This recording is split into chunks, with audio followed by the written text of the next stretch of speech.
Hello. কোনো কথা শোনা গেল না। তার পছন্দের একটা মিউজিক শোনা গেল, গিটার বাজাচ্ছে কেউ, সুন্দর সুর গুনগুন করছে সেই সাথে।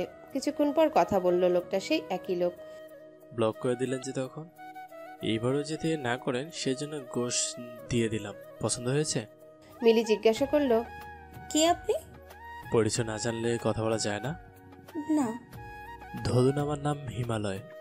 নাম ধরাধরির কোনো প্রয়োজন দেখছি না। ফালতু কথা বলতে আমাকে ফোন করবেন না। বাজে কথা বলে নষ্ট করার মতন সময় সবার থাকে না। কল কেটে এই নাম্বারটাও ব্লক করলো মিলি। একরকম গাদা গুচ্ছের রং নাম্বার। লাইন ধরে পড়ে থাকা ছেলে সামাল দেবার অভ্যাস তার আছে। ছোটবেলা থেকেই কাজ করে সে অভ্যস্ত এবং বিরক্ত।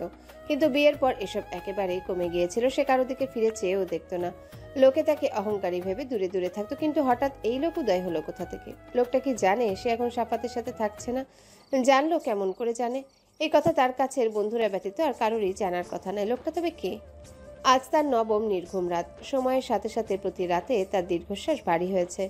তনয়াকে সে আনতে যায়নি। দুদিন ফোন করার পর প্রতিবারই কল কেটে দিলে সে আর ফোনও করেনি। সে অভ্যস্ত হবার চেষ্টা করছে, আগের মতো হয়ে যাবার প্রাণপণ চেষ্টা করে যাচ্ছে, কিন্তু কোনো লাভ হচ্ছে না। এতটাই জুড়ে বসেছিল মেয়েটা। প্রতি রাতে প্রায় ভোরের দিকে আবছা তন্দ্রা মতো আসে। তন্দ্রার ঘোরসে তনয়াকে ছুতে হাত বাড়ায়, কিন্তু হাতে ঠেকে শূন্য বিছানা। একটা কাটার মতো বুকে বিঁধে জেগে উঠেছে মেয়েটা। বাকি রাত স্বরূপের কেটে যায় বারান্দার রকিং চেয়ারে। দুদিন ঘুমের ওষুধ খাবার চেষ্টা করেছিল, তাতে হিতে বিপরীত হয়েছে। দুঃস্বপ্ন দেখে বারবার ঘুম ভেঙেছে তার, সাথে মাথায় জমা হয়েছে তীব্র ব্যথা। প্রতিবারই একই স্বপ্ন, সে একটা পাথরে পা দিয়ে পিছলে পড়ে যাচ্ছে অতলে। কেউ একজন তাকে টেনে তুলছে, কিন্তু হাতের ফুলটা ভেসে যাচ্ছে স্রোতের টানে। স্বরূপ আজও স্বপ্নটা দেখলো। ঘুমিয়েছিল কখন মনে পড়ছে না। ঘড়িতে 3:10 বাজে। এত রাতে কি তনয়া জেগে? একবার কথা বলতে ইচ্ছা করছে। সে ডায়াল করলো তনয়ার নাম্বারে। একবার বাজলো, তারপর সেই চিরচেনা স্বর জানিয়ে দিল ওপাশের মানুষটি ব্যস্ত। পরে চেষ্টা করতে। তনয়া কি জেগেছিল তবে? সে কি মেয়েটাকে একটু বেশি কষ্ট দিয়ে ফেলেছে?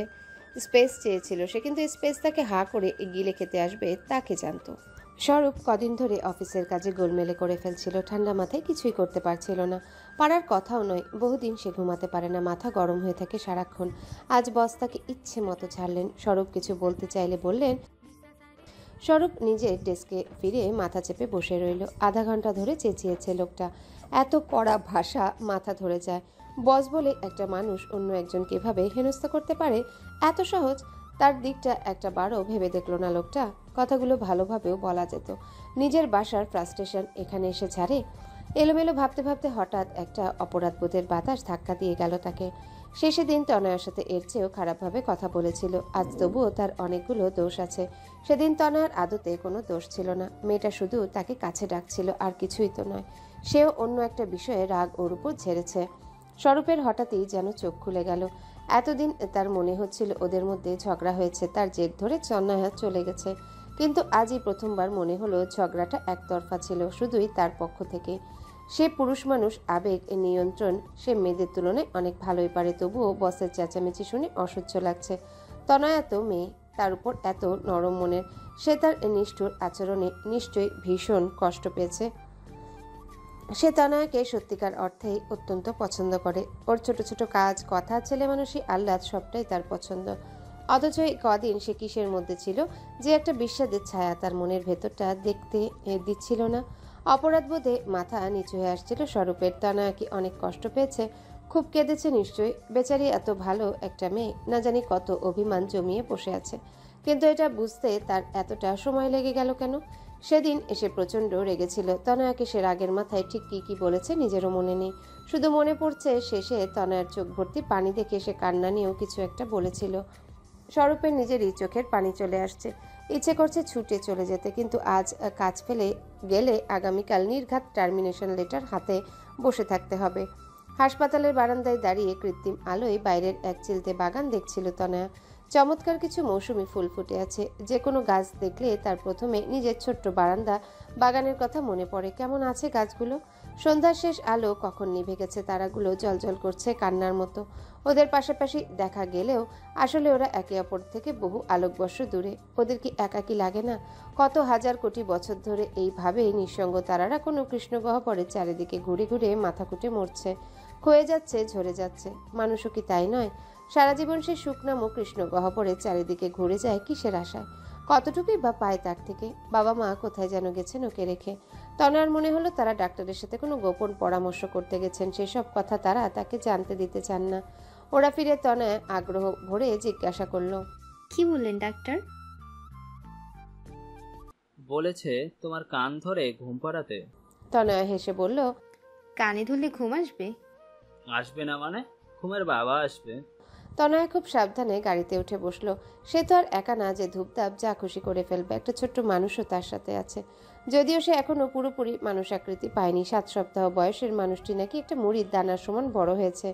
তবুও তনয়ার মনে হলো এই ক্ষুদে মানুষটি তাকে ভালোবেসে দুহাতে আঁকড়ে জড়িয়ে রেখেছে। সন্দেহটা তনয়ার অনেক আগেই হয়েছিল। তার পরীক্ষার মধ্যে পিরিয়ডের ডেট পড়ায় সে বেশ প্রস্তুতি নিয়ে রেখেছিল। লম্বা লম্বা পরীক্ষাগুলো কিভাবে দেবে সেটা ভেবে, কিন্তু পিরিয়ড মিস হলো। এমনটা সচরাচর হয় না। তার উপর খাওয়া দাওয়ায় অরুচি আর বমি বমি ভাব তো হতোই। স্বরূপকে সে কয়েকবার বলতে চেয়েছে কথাটা, কিন্তু বলা হয়ে ওঠেনি। এমনকি সে শেষ দিনে এটাই বলতে চেয়েছিল, স্বরূপ যদি একবার শুনতো। এখন পরিস্থিতি অন্যরকম হতে পারত। দীর্ঘশ্বাস ফেললো তনয়া। পরিস্থিতি এখন কেমন সে বুঝতে পারে না। কতগুলো দিন হয়ে গেল স্বরূপ একবারও এলো না। তার তো ভীষণ ইচ্ছে করে ওকে দেখতে। স্বরূপের কি একবারের জন্য ইচ্ছে হয় না তাকে দেখার? সম্পর্কটা এতটা ঠুনকো নিশ্চয়ই ছিল না। তবে সে চলে এসেছে মানে কি স্বরূপ ধরে নিল সে তাকে ছেড়ে চিরতরে চলে এসেছে? বোধহয় বোঝা মুক্তির আনন্দে সে বেশ আরামে আছে। মা বাবার চোখ এড়িয়ে তনয়া চোখের পানি মুছে ফেললো। মুখটা হাসি হাসি করে বাইরে তাকালো। মা বাবা ভয়ানক দুশ্চিন্তায় আছেন। এতদিন কিছুই বলেননি, আজ না বলে ছাড়বেন না। তনয়ার জ্বরটা ভালুকের মতো আসছিল যাচ্ছিল কদিন ধরে। এই একেবারে নেই, আবার দেখা যেত রাত বিরাতে বিকট রূপে হাজির। বাবা ডাক্তার দেখাতে নিয়ে এলে ধরা পড়ল সে প্রেগনেন্ট। খবরটা শোনার পর থেকে তনয়ার বহু কষ্টে নিজেকে ধরে রেখেছে। তার ভয়ানক কান্না পাচ্ছে। ভেতর থেকে কষ্টগুলো পাক খেয়ে উঠছে। সে প্রবল মানসিক শক্তি দিয়ে কান্নাকে পরাজিত করে স্বাভাবিক মুখে বসে আছে। বাড়ি ফিরে সে নিজের ঘরে চলে গেল। মাকে বলল ঘুমাবে, তাকে যেন বিরক্ত না করে কেউ। মা একটু পরে ওর জন্য গরম দুধ নিয়ে এসে দেখলো ভেতর থেকে দরজা বন্ধ। তিনি চিন্তিত হয়ে স্বামীর কাছে গিয়ে বললেন, জামাইকে আসতে বলো, সে আমার ফোন ধরেনি, এখন কথা বলা খুব জরুরি। এসব কি হচ্ছে? বাবা গম্ভীর মুখে বললেন। আগে মেয়ের সাথে কথা বলা হোক, তারপর ওটা শুনবো। স্বরূপ অফিস ছুটির পর সন্ধ্যায় শ্বশুর বাড়িতে চলে গেল, কিন্তু গিয়ে দেখলো বাসায় তালা দেওয়া। পাশের ফ্ল্যাটে জিজ্ঞাসা করলে তারা কিছুই বলতে পারলো না। নিচে দারোয়ান জানালো সবাই বিকালের দিকে বেরিয়ে গেছে, কোথায় গেছে সে জানে না। স্বরূপ ঘন্টা দুয়েক অপেক্ষা করলো। ফোন সে দুপুরেও কয়েকবার করেছে, বারবারই কেটে দিয়েছে তনয়া। এখন আবার করলে রিং বেজে বেজে শেষ হয়ে গেল, কোনো সাড়া এলো না। একসময় স্বরূপের মনে হলো ওরা হয়তো রাতে ফিরবে না, আর অপেক্ষা করে লাভ হবে না। সে ফিরতি পথ ধরল। বাড়ি ফিরে গোসল করে নামাজ পড়তে গেল স্বরূপ। মসজিদে মিলাদ পড়ানো হয়েছে, সবাইকে জিলাপি দিচ্ছে। জিলাপি দেখে স্বরূপের মনে পড়ল তনয়ার খুব পছন্দ করে। কি যে খুশি হয় মসজিদের জিলাপি পেলে। সে দুটো নিল। ফ্ল্যাটের সামনে পৌঁছে একবার কলিং বেল চেপেই তার মনে পড়ল বাসায় কেউ নেই। হঠাৎ বুকের ভেতরটা মোচড় দিয়ে উঠল। সে এতক্ষণ ধরে ভেবেছে বাসায় গিয়ে তনয়াকে পাবে, তাকে জিলাপি খেতে দিবে। আগে পরের কিছুই মনে ছিল না এতক্ষণ। এটা কেমন করে হলো? কেন সে পুরোপুরি ভুলে গিয়েছিল তনয়া নেই? জিলাপি দুটোর খাওয়া হলো না, সেগুলো একটা পিরিচে করে ফ্রিজে রেখে দিল সে। কাল তনয়াকে নিয়ে আসবে, তখনও খেতে পারবে। স্বরূপের ঘুম ভাঙল কলিং বেলের শব্দে। সে সোফায় বসে ঘুমিয়ে পড়েছিল মাত্র কয়েক মিনিট আগে। এখন জেগে উঠে মাথা ভোতা লাগছে। রাত 11:30 বাজে। এই সময় কে এসেছে? তনয়া। স্বরূপ উঠে গিয়ে দাঁড়িয়ে ছুটে গেল দরজা খুলতে। সে ধরেই নিয়েছিল তনয়া এসেছে। দরজা খুলে হা হয়ে গেল। মা হাসি মুখে দাঁড়ায় আছেন। তার পিছনে মিতা, সাথে এক গাদা ব্যাগপত্র। মা ওর ভেবাচাকা খাওয়া মুখের দিকে চেয়ে একগাল হেসে বললেন, কেমন সারপ্রাইজ দিলাম স্বরূপ অনিশ্চিতভাবে মাথা ঝাঁকালো। সারপ্রাইজই বটে। মা ভেতরে ঢুকতে ঢুকতে জিজ্ঞাসা করলেন, তনয়া কোথায়? স্বরূপ ঢোক গিলল। মাকে সে এখনো প্রচন্ড ভয় পায়। সে কি করেছে জানলে মা তাকে কাঁচা খেয়ে ফেলবে। আমতা আমতা করে সে জানালো, তনয়া তো ওর বাবার বাড়িতে গেছে, তোমরা আসবে জানলে যেত না। মাকে কোনো রকমে সামাল দেয়া গেলেও মায়ের প্রশ্ন আর শেষ হয় না। রাতের খাবারের জন্য তেমন কিছুই বাকি ছিল না। স্বরূপ কিছু একটা রাতে রান্নাঘরে ঢুকলো। মাছ মাংস রাতে দেরি হবে, দ্রুত হবে কোনটা? ডিম ভাজি নাকি ভুনা? স্বরূপ মাথা চুলকে ভাবছে। এমন সময় মায়ের গলার আওয়াজ পাওয়া গেল, তনয়ের জামা কাপড় এই ঘরে কেন? স্বরূপের মনে পড়ল তনয়া তার জামা কাপড় মিলিকে পরতে দিয়েছিল, সব গেস্ট রুমে রয়ে গেছে। হায় হায়। মাকে মিলির কথাটা বুঝিয়ে বলল স্বরূপ। মা প্রশ্ন করতে থাকলেন। স্বরূপ দীর্ঘশ্বাস ফেলে চুপ হয়ে গেল। খাওয়া দাওয়া শেষে মামিতাকে নিয়ে শুতে চলে গেলে স্বরূপ নিজের ঘরে ঢুকলো। মোবাইল হাতে নিয়ে এলোমেলো ঘাটাঘাটি করতে গিয়ে আবিষ্কার করলো তনয় একটু আগে নিজের প্রোফাইলের ছবিটা বদলে দিয়েছে। সেখানে এখন টলটলে চোখে ঠোঁট উল্টানো একটা বাচ্চার ছবি। স্বরূপ কিছুক্ষণ সেদিকে চেয়ে রইল। তনয়ের ছোটবেলার ছবি নাকি এটা? কত কষ্টেই না আছে মেয়েটা। স্বরূপের মনটা আরও একবার আর্দ্র হলো। খুব ইচ্ছে করছে এখন তনয়ের সাথে কথা বলতে। সে মেসেজ পাঠালো। তনয়া, সিন হয়ে গেল সাথে সাথেই, তবে উত্তর এলো না। সে উৎসাহ পেয়ে আবারও লিখলো, কেমন আছো?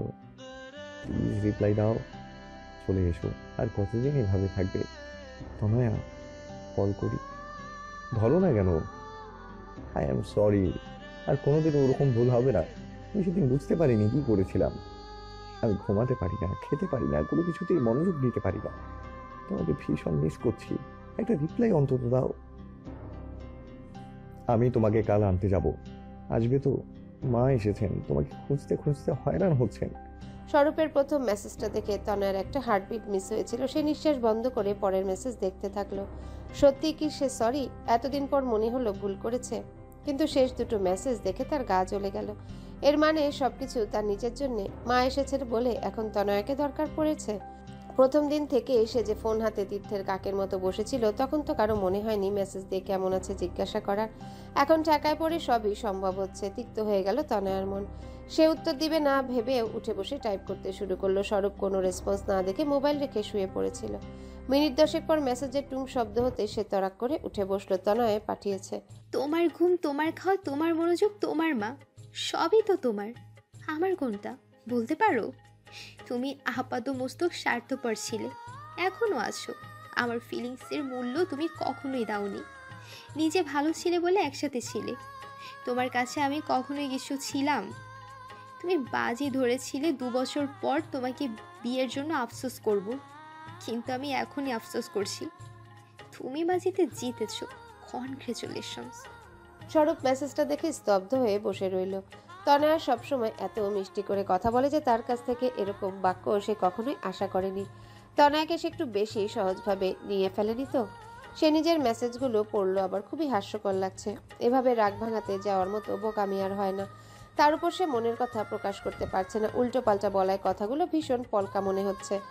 সারা রাত সে দু চোখের পাতা এক করতে পারলো না। মনে হলো পৃথিবীতে সবাই তনয়ের পক্ষে চলে গেছে।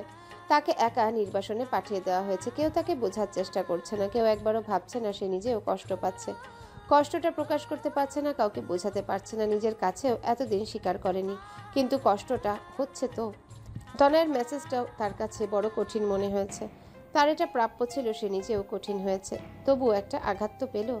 আচ্ছা, সে যে ভাবতো প্রেম হবে উত্তাল, প্রবল, প্রচণ্ড বেদনা, ঠিক সেই অনুভূতিগুলি কি তার এখন হচ্ছে না? নিজের সব আত্মগর্ব, সব অহংকার কঠিন ত্যাগ করে তার কি ইচ্ছে করছে না তনয়ের কাছে চলে যেতে? কেন তবে? স্বরূপের চোখে পানি চলে এলো। সব এলোমেলো হয়ে যাচ্ছে। সে ভালোবাসায় জড়াতে চায় না। ভালোবাসায় অনেক কষ্ট। একই কষ্ট বারবার সে কেন পাবে? তনয়া কুশনের কভারে সুতার কারুকাজের উপর হাত বুলিয়ে যাচ্ছে। তার মন বিক্ষিপ্ত, অন্যমনস্ক। বাবা মা আজকে চেপে ধরেছেন। এতদিন তারা হয়তো ভেবেছিলেন ওরা নিজেরাই ঠিক করে ফেলবে সবকিছু, কিন্তু এখন মনে হচ্ছে সবকিছু হাতের বাইরে চলে যাওয়ার আগে দেখতে হবে। বাবা আবারও জিজ্ঞাসা করলেন, তোমার ভয় কিসের? বলতে চাচ্ছ না কেন কি হয়েছে? তনয়া চুপ করে রইল। তোমার সাথে কি ওর কথাবার্তা পুরোপুরি বন্ধ? তনয়া মাথা নিচু করে ফেললো। বাবা হঠাৎ রেগে গিয়ে বললেন, ফাজলামো নাকি? এতদিন হয়ে গেল সে তার স্ত্রী খোঁজ দিতে এলো না, একবারও যোগাযোগও নেই। তার বউ যে অসুস্থ সে খবর রাখে না। তার কি এমন রাজকার্য? কি এমন হয়েছিল তোমাদের মধ্যে? তনয়া এবারও চুপ করে রইল। তাকে নতুন খবরটা দিয়েছো? না। বাবা এবার তনয়ার পাশে বসে তার মাথায় হাত বুলিয়ে বললেন, সরব কি তোমাকে অনেক কষ্ট দিয়েছে মা?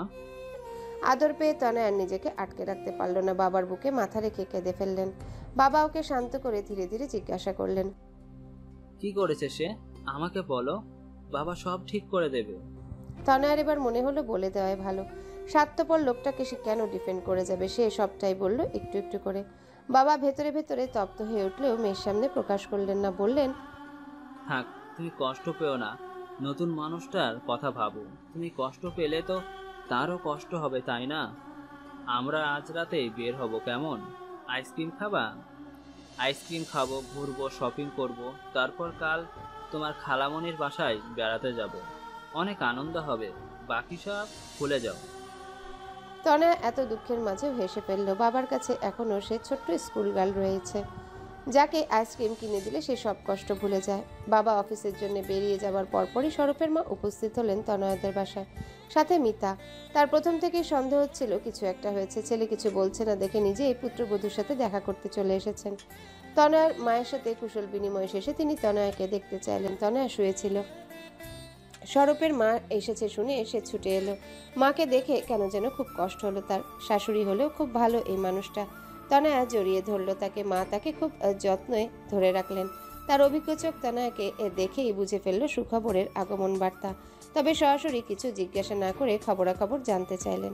প্রায় ঘন্টা দুয়েক পর সেখান থেকে ফিরলেন মা আর মিতা। ততক্ষণে মায়ের সবটা জানা শেষ। তিনি বুঝতে পারছেন না কি করবেন। তাকে সবার আগে ছেলেকে কানে ধরে ওই বাড়িতে পাঠাতে হবে। এই সময় কেউ রাগারাগি করে? এত আলগারাগ ছেলেটা রাখে কোথায়? তনয়ার কথা শুনে মনে হলো না সে এত সহজে মানবে। এই সময়টাতে খুব নরম মেয়েরাও কঠিন হয়ে ওঠে, অবহেলা সহ্য করতে পারে না। তারও বেশি কিছু বলার ছিল না, দোষ তার ছেলেরই। তিনি তবুও ওর হয়ে ক্ষমা চেয়ে এসেছেন। তনয়ার মাকে আশ্বাস দিয়ে এসেছেন সবকিছু ঠিক হয়ে যাবে দ্রুত। স্বরূপ আজ কিছুতেই কাজে মন বসাতে পারছিল না। বসের ঝাড়ির ভয়ে তবু কাজ করে যাচ্ছিল, কিন্তু এরপরের ঘটনা তাকে বেশ নার্ভাস করে দিল। তার মোবাইলে তনয়ার বাবার নাম্বার থেকে কল এলো। আসসালামু আলাইকুম আঙ্কেল। ওয়ালাইকুম আসসালাম। তুমি কোথায়? অফিসে। আজ লাঞ্চ টাইমে আমার অফিসে এসো, কথা আছে। আঙ্কেল, আজ অফিসের পর আমি তনয়াকে আনতে যাব, তখনই কথা বলি। তনয়া এখন কোথাও যাবে না। তোমার তোমার তাকে আনতে যেতে হবে না। তুমি আমার অফিসে সামনে ঠিক দুপুর 1টায় উপস্থিত থাকবে। বাবার অফিসের সামনে ছোট একটা কফি শপে বসেছে তারা। এখানে শুধু কফি পাওয়া যায় বলে লাঞ্চ টাইমে ভিড় কম। তবুও কোনার দিকে একটা টেবিলে বসেছে তারা। বাবা সময় নষ্ট করলেন না, বসতে বসতে জিজ্ঞাসা করলেন, তোমাদের মধ্যে কি হয়েছে? স্বরূপ তনয়ার বাবার এই রূপ আগে দেখেনি। তিনি বরাবরই তার প্রতি বেশ বন্ধুত্বপূর্ণ ছিলেন। এই মানুষটার স্বভাবও খুব নমনীয় বলে স্বরূপের মনে হতো তনয়ার বাবার মতোই হয়েছে। তবে আজ পরিস্থিতি উল্টো। ভদ্রলোকের চেহারা রীতিমতো মারমুখী। স্বরূপ বলল, একটু ভুল বোঝাবুঝি হয়েছে। তাই? সামান্য ভুল বোঝাবুঝির জন্য মেয়ে বাড়ি এসে পড়ে আছো, জ্বর বাঁধিয়ে ভুগছে? স্বরূপ অবাক হলো, বলল, তনয়ার জ্বর হয়েছে? আরও অনেক কিছু হয়েছে, তুমি তো তাকে জিজ্ঞাসাও করোনি কি হয়েছে। স্বরূপ মাথা নিচু করে রইল। বাবা জিজ্ঞাসা করলেন, ভুল বোঝাবুঝি কি নিয়ে হলো? আমি একটু রুড হয়ে গিয়েছিলাম।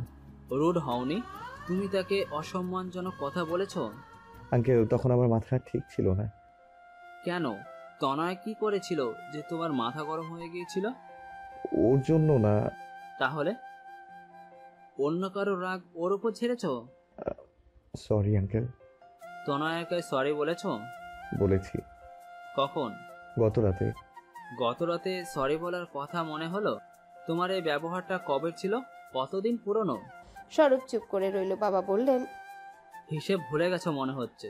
ওপাশে নীরবতা। বাবা একটু চুপ করে থেকে বললেন, তনুর যখন জন্ম তখন আমার স্ট্রাগলিং টাইম চলছিল। যেখানে চাকরি করতাম সেখান থেকে ছাঁটাই হয়ে গিয়েছিল, নতুন চাকরি পাচ্ছিলাম না। তনুর মা ছোট একটা চাকরি করে সংসার চালাতো। 4 বছর বেকার ছিলাম সে সময়। মানুষের কথা, তার তনুর মায়ের কষ্ট দেখে মনে হতো মরে যাই। শুধু মেয়েটার কথা ভেবে বেঁচেছিলাম। মা চাকরিতে গেলে সে সারাক্ষণ আমার কাছেই থাকতো। বাবা ছাড়া কিছু বুঝতো না মেয়ে। ও যখন আমার দিকে চেয়ে হাসতো মনে হতো পৃথিবীতে আর কিছু চাই না। বড় আদরের মেয়ে আমার। ও যখন ক্লাস 4-এ পড়ে তখন একবার জ্বর পড়ে। জ্বরের সময় আমাকে কাজ ছাড়া করতে চাইতো না। আমি শুধু ওর জন্য রিস্ক নিয়ে হলেও অনেকদিন ছুটি কাটাতাম। সপ্তাহখানেক পর মেয়েটা মোটামুটি সুস্থ হয়ে উঠলেও স্যুপ ছাড়া কিছুই খেতে পারতো না। পুরো 1 মাস ভুগেছিল তনু। সেই 1 মাস আমিও স্যুপ ছাড়া কিছুই খেতে দিতে পারিনি। আমার হার্টে ছোট্ট একটা সার্জারি হয়েছিল। সেই সময় ঠিক এমন করেই সে সারাক্ষণ পাশে থেকেছে। আমি যা খেতে পারতাম সেটুকু খেয়েই থেকেছে। 1 মুহূর্তের জন্যও চোখের আড়াল হতে চাইতো না। মেয়ে ছাড়া কে এত আপন হয় বলো? আমি দোয়া করব তোমার একটা মেয়ে হোক, তুমিও বুঝবে। এত আদরের মেয়েকে বিয়ের পর কষ্ট পেতে দেখতে কেমন লাগে? আঙ্কেল, বলতে বলতেও থেমে গেল স্বরূপ। বড় একটা নিঃশ্বাস নিয়ে বলল, বাবা আমার নিজের বাবা নেই। আচ্ছা, বাবা আমার নিজের বাবা নেই। খুব ছোটবেলায় বাবা বাবা আমার নিজের বাবা নেই। খুব ছোটবেলায় মারা গেছেন। বাবার আদর ছাড়া একা বড় হয়েছে। আমার জীবনটাও একেবারে সহজ ছিল না। সব সময় আমরা যা কাজ করি সেটা কি নিজের কন্ট্রোলে থাকে? ভুল তো মানুষেরই হয়, বলুন। আমি খুবই লজ্জিত এবং দুঃখিত। আপনি প্লিজ আমাকে ক্ষমা করবেন। আমি তনয়াকে নিয়ে যেতে চাই। কথা দিচ্ছি এরপর আর এমন হবে না। বাবা একটু ভেবে বললেন, বুঝলাম, কিন্তু একটা ব্যাপার কি জানো, তোমরা নিজের কন্ট্রোল করার ক্ষমতা নেই। এই স্বভাবটা পরিবর্তন করতে হবে। তুমি ওকে অসম্মানজনক কথাবার্তা বলেছো, মেয়েটা অনেক আঘাত পেয়েছে। এই ধরনের কথাবার্তা তার সামনে কখনো বলা হয় না। তুমি একবার এসব বলেছো, রাগ কন্ট্রোল করতে না পারলে আবারও বলবে। বলার সময় চেতনা কাজ করে না, অচেতন মন ভাববে কি আর হবে। বড়জোর বউ বাড়ি ছাড়বে, আবার গিয়ে ক্ষমা চেয়ে নিয়ে এলেই হবে। না বাবা, এরকম হবে না। আমার মনে হয় তোমার নিজের ওপর কাজ করাটা অনেক জরুরি। সমাজ বলো বা ধর্ম, কোনোটাই তোমাকে অকারণে স্ত্রীর অপমান করার অধিকার দেয়নি। সাদা চোখে ব্যাপারটা খুব ছোট মনে হয়। এইসব অহরহ হচ্ছে, কিন্তু তাই বলে ব্যাপারটাকে জাস্টিফাই করা যাবে না। তুমি যদি সত্যি ভালো একজন স্বামী হতে চাও, তাহলে ভুলের উপলব্ধি খুব জরুরি। ভুল উপলব্ধির পর তনয়ের কাছে ক্ষমা চেয়ে নিও। সে তোমাকে ভালোবাসে, তোমার সাথে থাকতে চায়। তাকে সম্মানের সাথে রাখা তোমার দায়িত্ব। বিয়ে করে হাত পা ছেড়ে দিয়ে বসে থাকলে তো হলো না, অনেক দায়িত্ব আছে মাই বয়। বাবা চলে গেলে স্বরূপ ঝিম ধরে বসে রইল অনেকক্ষণ। সব কথা মাথায় ঘুরছে।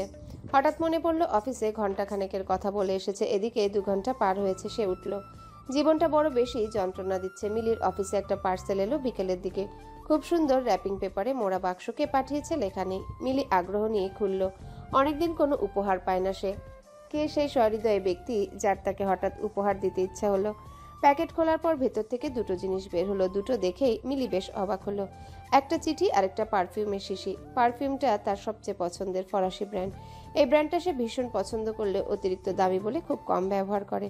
তার আগের বোতলটা রয়ে গেছে ফেলে আসা সংসারে। চিঠির ভাঁজ খুলল মিলি। কয়েক লাইন লেখা, পৃথিবীর সবচাইতে সুন্দর মানুষটার জন্য সামান্য উপহার। আশা করি আপনার পছন্দ হবে। কিছু মানুষের কম দামি জিনিসে একদম মানায় না। মিলির চেহারা কঠিন হয়ে গেল। সেই লোকটাই, কিন্তু নেহাত উটকো লোক মনে হচ্ছে না। মেয়ে পটানোর জন্য 21,000 টাকার পারফিউম পাঠাতে কলিজা লাগে। নিশ্চয়ই ওড়ানোর জন্য টাকা পয়সা একটু বেশি হয়ে গেছে। লোকটার ফোন এলো একটু পরই। পছন্দ হয়েছে? মিলি মিষ্টি সুরে বলল, খুব ধন্যবাদ। জানতাম পছন্দ হবে। আপনার সাথে দেখা করতে চাই। তাই করব। এত তাড়া কিসের? আপনাকে একটা রিটার্ন গিফট দিব। আমার শুধু গিফট নিতে ভালো লাগে না, আমার ব্যাপারে তো জানেন। এটাও নিশ্চয়ই জানেন যে আমি উপহারদাতাকে খালি হাতে যেতে দিই না। লোকটা হাসলো, বলল, এত তাড়া নেই, কিছুদিন পর দেখা করি, তখন উপহার নিয়ে যাবে। আজই দেখা না করতে চাইলে আমার অফিসের সামনে আসুন 6টার দিকে। আমি বের হয়ে গিফট রেখে যাবো। যথাজ্ঞা। 6টা 5-এ বের হলো মিলি, হাতে পারফিউমের বোতল। বের হয়ে আশেপাশে তাকালো। কাউকে দেখে মনে হলো না তাকে খেয়াল করছে, মনে হবার কথাও নয়। লোকটা সাবধান। সে বিল্ডিং এর সামনে রাখা পাতাবাহার গাছের গোড়ায় পুরো পারফিউমের শিশি উপর করে দিল। তারপর বোতলটা ডাস্টবিনে ছুঁড়ে ফেলে একটা রিকশায় চড়ে বসলো। রাতে লোকটার ফোন এলো। আপনার রিটার্ন গিফট দেখে আমি ইমপ্রেস। ধন্যবাদ। যেদি মেয়েই ভালো লাগে আমার। কিন্তু আমার পিছনে পড়ে থাকা ছেঁচড়া লোকজন পছন্দ নয়। বলেই ফোনটা কেটে দিল মিলি। এই লোক আবারও ফোন করবে, জ্বালিয়ে শেষ করে দেবে। স্বরূপ অফিস শেষে তনয়াদের বাসার দিকে রওনা দিল। তার মেজাজ চড়ে আছে, রাস্তায় প্রচন্ড জ্যাম। তার উপর দুপুরে তনয়ার বাবা একগাদা ঝাড়ি, সেখান থেকে অফিসে গিয়ে বসের ঝাড়ি, সব মিলিয়ে তার মাথা গরম হয়ে গেছে। গাড়িগুলো পুরোপুরি নিশ্চল হয়ে দাঁড়িয়ে আছে, 1 ইঞ্চিও নড়ছে না গত 20 মিনিট ধরে। গাড়ির জানালায় টোকা পড়লো, 1টা 2টো 3টে। স্বরূপ পাত্তা দিল না, কিন্তু যে টোকা দিচ্ছে তার খান্তি নেই। সে এক প্রকার অসহ্য হয়ে জানালা খুললো। বাচ্চা একটা ছেলে, হাতে পানির বোতল। ফোকলা দাঁত বের করে সে বলল, ভাইয়া পানি লইবেন? ঠান্ডা পানি আছে। স্বরূপ অত্যন্ত তিক্ত গলায় বলল, তোদের কি সমস্যা? হ্যাঁ, মানুষকে শান্তিতে থাকতে দিবি না? দেখছিলি জানালা খুলছিলাম দেখছিলি জানালা খুলছিলাম, তারপরও টোকা দিয়ে যাচ্ছিলি। কোনো পানি কিনবো না, যা ভাগ এখান থেকে, বেয়াদব পোলাপান। বাচ্চাটা ছোট, এই আচমকা ঝাড়ি খেয়ে তার মুখ ছোট হয়ে গেল, মাথা নিচু করে সরে গেল সে। স্বরূপ জানালার কাজ তুলে দিতে দিতে মনে হলো সে কেন এটা করলো। কাজটা কি খুব খারাপ হয়ে গেল না? বিনা কারণে বাচ্চাটার সাথে এমন ব্যবহার করা কি ঠিক হলো? হয়তো বাচ্চাটা এতিম, ঠিক মতো খেতে পায় না। ভীষণ অপরাধ বোধ নিয়ে সে কাজ নামিয়ে এদিক ওদিক চাইলো, বাচ্চাটাকে দেখতে পেল না। জ্যাম ছুটে গেলে সে গাড়ি ঘুরিয়ে নিজের বাসার দিকে রওনা দিল। তনয়ার বাবা ঠিকই বলেছেন, তার এখনো ভুলটা ঠিকঠাক উপলব্ধি হয়নি, এখনো শোধরাবার বাকি আছে। আজ তনয়া যদি ফিরে আসেও কাল সে আবার ওরকম আচরণ করবে না এমন কোনো গ্যারান্টি নেই। বাড়ি ফিরে স্বরূপ চুপচাপ মায়ের রান্না খেয়ে নিল। মা তাকে কি যেন বলতে চাইছিলেন, স্বরূপ শুনল না, বলল, প্রচন্ড মাথা ব্যথা করছে মা, কাল ছুটির দিন, কাল শুনবো। মাও আজ জোরাজোরি করলেন না। গভীর রাতে এলোমেলো ফেসবুক ঘাঁটছিল তনয়া। রাতে ঘুম আসে না, ভূতের মতো জেগে থাকে, চোখের নিচে কালি পড়েছে। অনেক চেষ্টা করেও ঘুম আনানো যায় না। ওর এক বন্ধু প্রোফাইলে নিজের ছোটবেলার ছবির সাথে বাচ্চার ছবি জোড়া লাগিয়ে পোস্ট করেছে। ঠিক একই রকম দেখতে দুটো বাচ্চা, কে বলবে মা মেয়ে? শুধু ছবির কোয়ালিটির পার্থক্য। তনয়ার মাথায় এলো তার বাচ্চাটা কার মতো দেখতে হবে, তার মতো নাকি বাবার মতো? দুজনের ছোটবেলার ছবি একত্র করে রাখলে বাচ্চা হবার পর মিলিয়ে নেওয়া যাবে। তনয়া উঠে অ্যালবাম থেকে নিজের ছোটবেলার ছবি বের করে মোবাইলে সেট থেকে ছবি তুলে নিল। আবারও শুয়ে পড়ল সে। স্বরূপের কি ছবি আছে?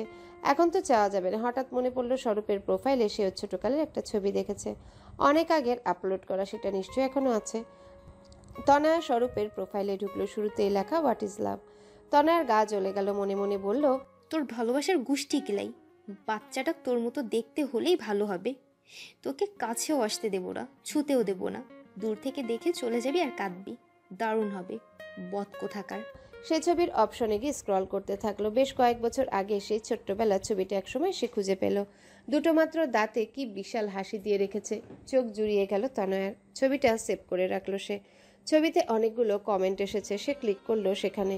প্রথমেই যে কমেন্টটা ভেসে উঠলো সেটা করেছে লোপা চৌধুরী নামের একজন। এ কি সেই লোপা?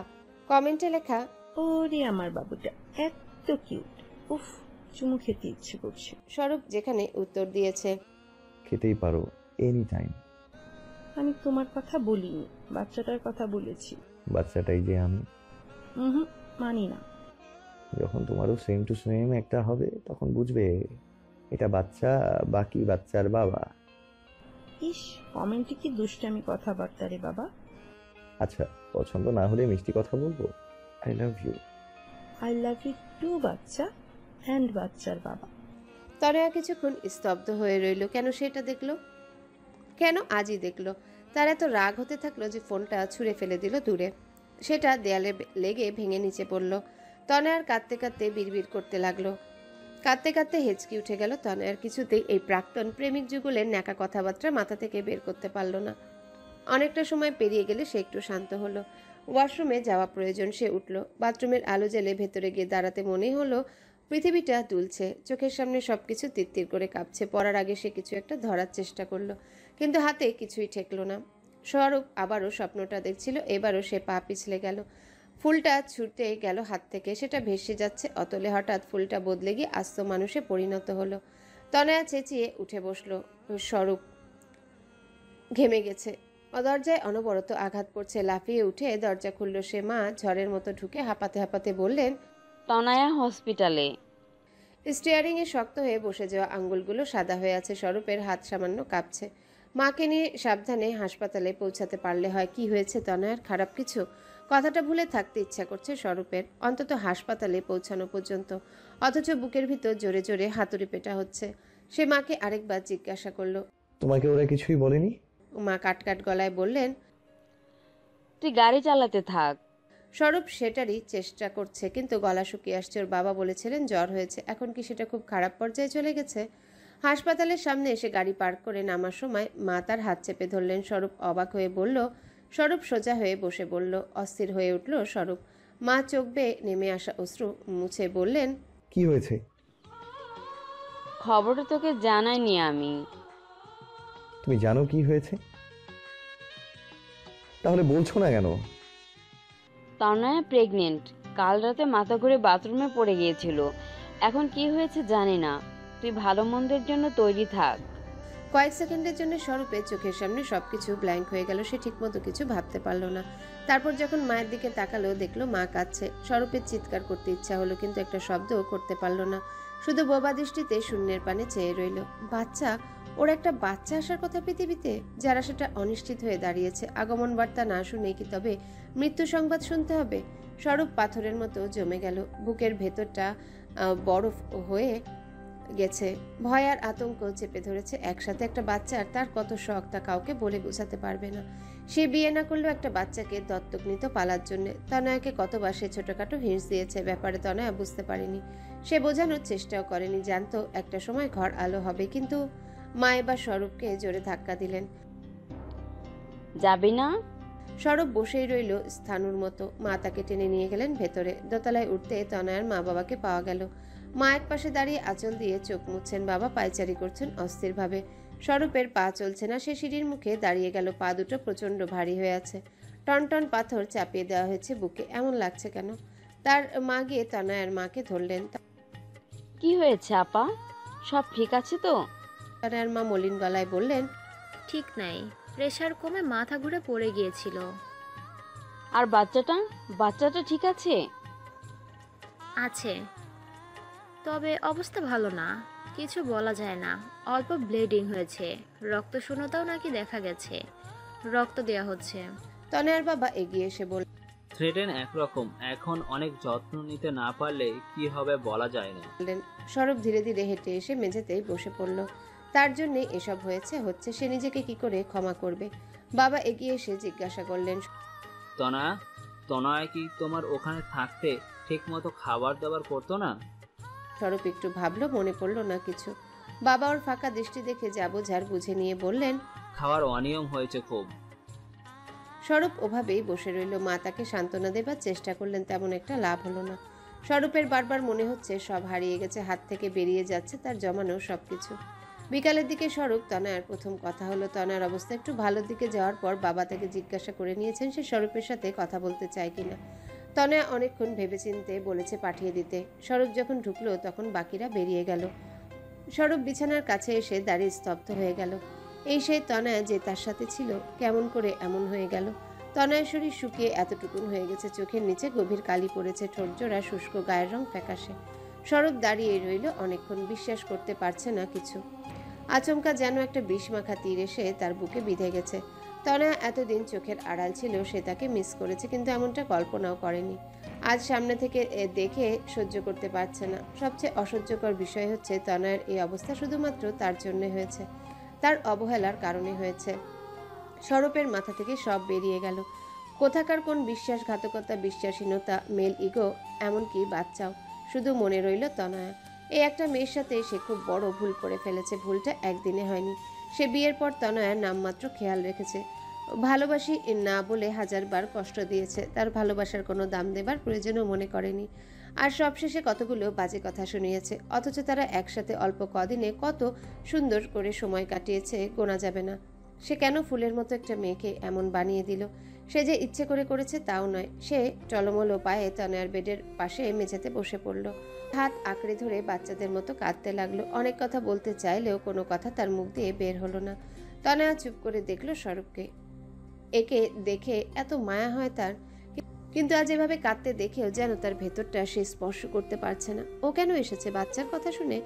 বাচ্চার খুব শখ স্বরূপের। পথে ঘাটে ছোট ছোট বাচ্চা দেখলে এগিয়ে গিয়ে আদর করে আসে। নিজের বাচ্চা হলে কি করবে সেসব আকার ইঙ্গিতে নানা সময় বলেছে।